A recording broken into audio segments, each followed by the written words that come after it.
You know, in a quiet, climate-controlled room in Milan, one of the world's most famous paintings is literally fighting for its life. We don't usually think of these giant masterpieces as being fragile, but Leonardo da Vinci's Last Supper isn't just some painting, it's a survivor. It's really a beautiful ruin that has somehow endured more than 500 years of history trying to wipe it off the map. 15. That's the number of minutes you're allowed to spend with it. Just 15. You can travel across the entire world, book tickets months and months in advance, and when you finally get there, your time is up in a flash. And believe me, there's a very, very good reason for that. Yeah, to even get a glimpse of the painting, you have to go through these sealed glass chambers, kind of like an airlock, that filter the air and stabilize the temperature. This isn't just a museum visit. It's like you're entering a life support system for a piece of art. And all of this leads to the central mystery we're going to unravel today. So, let's get into it. The story of the Last Supper is, well, it's a total paradox. It's a tale of revolutionary genius, sure, but also a fatal, self-inflicted flaw that pretty much condemned it to decay almost from the second it was finished. Please remember to subscribe to our channel and turn on the notification bell, share and like our videos. The information in the video is compiled from open sources. Thank you. Okay, so let's rewind. Our story kicks off way back in 1495. The Duke of Milan, a powerful guy named Ludovico Sforza, commissions Leonardo da Vinci to paint the dining hall of a monastery.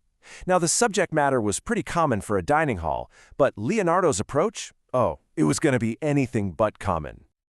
This quote right here, this tells you everything about Leonardo's real ambition. See, he wasn't just painting a scene from the Bible. He wanted to capture what he called the motions of the soul. He was aiming for a kind of psychological realism that was unheard of, to make you actually see and feel the inner turmoil of every single person on that wall. So instead of painting that calm moment of the Eucharist that so many others did, Leonardo chose chaos. He decided to paint the exact shockwave that rips through the apostles just seconds after Jesus drops that bombshell.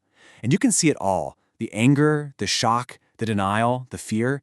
Each apostle's reaction is its own unique psychological portrait. It's a masterclass in human emotion. And his compositional genius is just off the charts here.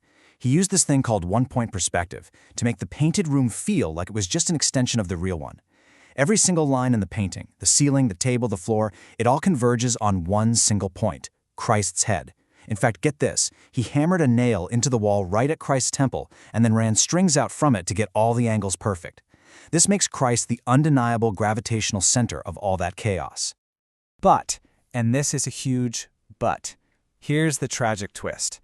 The very technique that let Leonardo create all this incredible detail and emotion, it was also a ticking time bomb. This masterpiece is basically doomed from the start.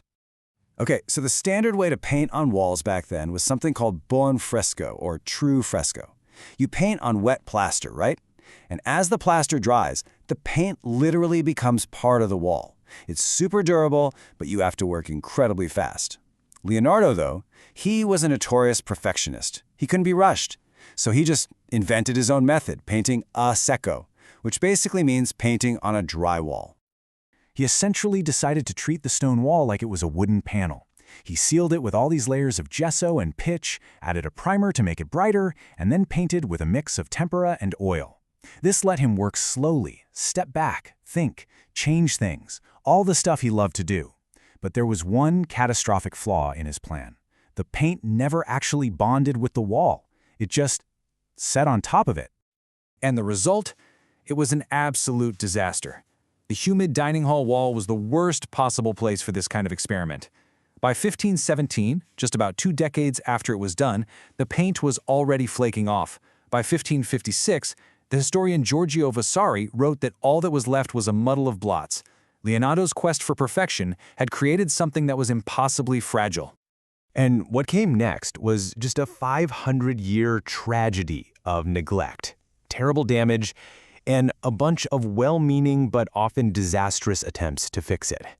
That initial flaw was really just the beginning of its long, long fight for survival. So if the flawed creation wasn't bad enough, the painting then had to endure just unimaginable abuse.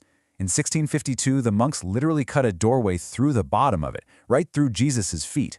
Then in the late 1700s, Napoleon's troops used the hall as a horse stable and apparently threw rocks at the apostles' heads for fun. And if that wasn't enough, in 1943, an Allied bomb flattened the building, leaving the walls somehow standing but totally exposed to the weather for months. It's a flat-out miracle that anything is left at all. So by the time we get to the late 20th century, the painting was just a ghost of what it once was, covered in layers of grime and botched repairs. Saving it was going to require one of the most ambitious art restoration projects in history. 21. For 21 years, from 1978 all the way to 1999, a team led by a conservator named Pinnen Brambilla Barcelon took on this monumental task. And this wasn't just a cleaning job, it was more like a scientific excavation of the paint itself. The team used all this advanced tech, sonar, radar, infrared, to figure out what was Leonardo's original work versus centuries of additions. They painstakingly removed old layers of glue and paint, sometimes just millimeter by millimeter. And in the spots where the original paint was completely gone, they filled the gaps with these muted, vertical watercolor strokes. It's a technique that's really noticeable up close, making sure nobody ever mistakes the new work for Leonardo's original hand. So here's the stark reality. What we see today is really a composite. It's part original masterpiece and part archaeological map of its own destruction and rescue. What's actually left of Leonardo's brushstrokes is faint, it's fragile, and it is absolutely precious.